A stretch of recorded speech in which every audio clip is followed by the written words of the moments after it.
جاساز وایسا گوش بده. این چیه؟ رفتی بیرون؟ بله رفتم بیرون، الان دارم دنبال کار میگردم. خودت رفتی بیرون؟ کسی جدیدی رو برای کمک آورده یا نه صاحبکارم؟ به پیشنهاد کار داده بود. دوربینو کی پاک میکرده؟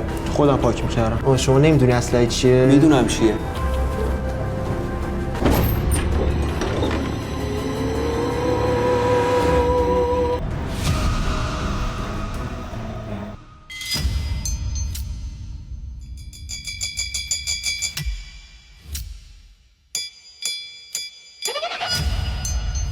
و اما آقای صالح زرینی 20 ساله.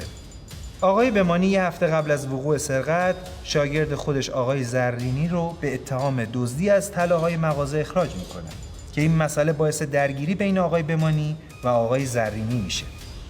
طی روزهای اخیر آقای زرینی متعدداً به صورت مشکوکی در بیرون مغازه مشاهده شده. ایشون الان شغل خاصی نداره و در محله صالح آباد زندگی میکنه. پسر جون چطوری؟ خیلی ممنون. همه چی تو اینجا دارم ولی میخوام از زبون خودت بشنوم. اسمت چیه؟ من صالح. نه بهت نمیخوره. آقا من یه سوال میتونم بپرسم؟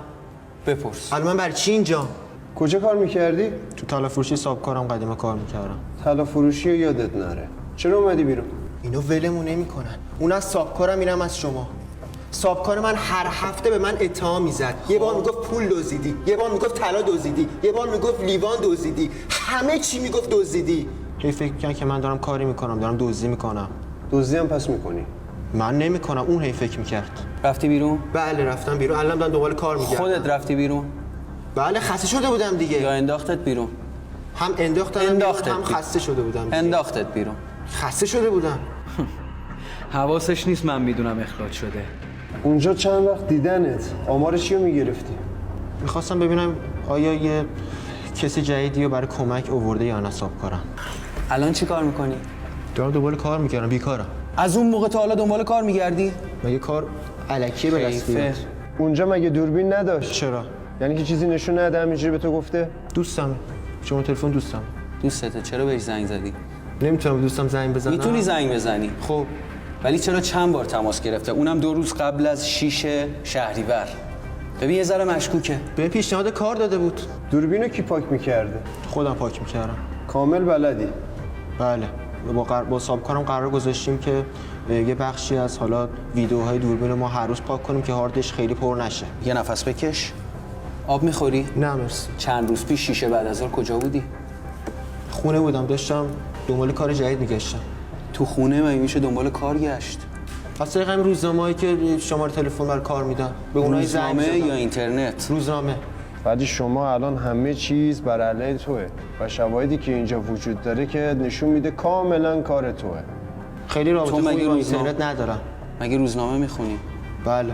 عجیبه آدمی به سن و سال تو هنوز با روزنامه کار میکنه. ایراد داره مگه؟ نه ایراد نداره. خیلی هم بلبل زبونی. چرا روزنامه خوندن؟ براش عجیبه. و سعی کن دروغ نگی. چه شواهدی؟ راستش به من بگی. شواهدی این که تمام کار دوربینو بلدی. کجا هستش کجا خب من اونجا نیستش. چند وقت کار میکردم. اونجا کار میکردی بعدش اومدی زاغ داشتی میزدی. پسری با استعدادهای تو دنبال کار بگرده، بلد دوربینا رو از کار بندازه، خیلی کارا رو بلده، یه سری دوربینا چیزا رو رو از کار جاساز بندازه. وایسا گوش بده.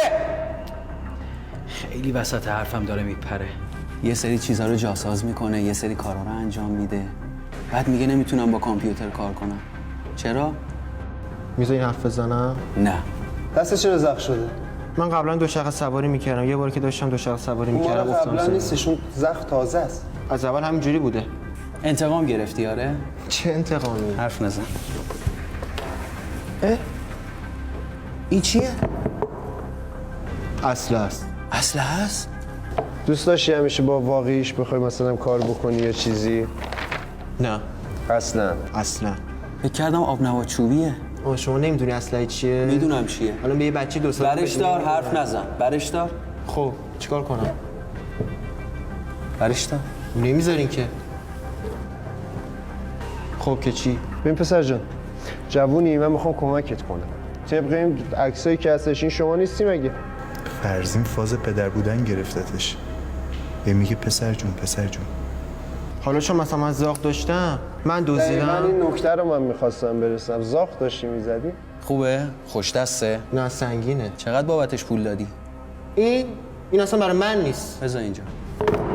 ببین پسر جان، کسایی اومدن اینجا گفتن ما هیچ کاری نکردیم و ما همه پروندهاش در آوردیم. پسر شما میگی یک دفعه رفتی ولی 3 بار شما اونجا حضور داشتی، 3 بار میری نگاه میکنی که ببینی چیه و بعد از اون 3 بار اونجا دزدی شکل میگیره. نگاهی که فقط یه نگاه کردم دیگه. چرا تو این چندین سال به تهمت نزده؟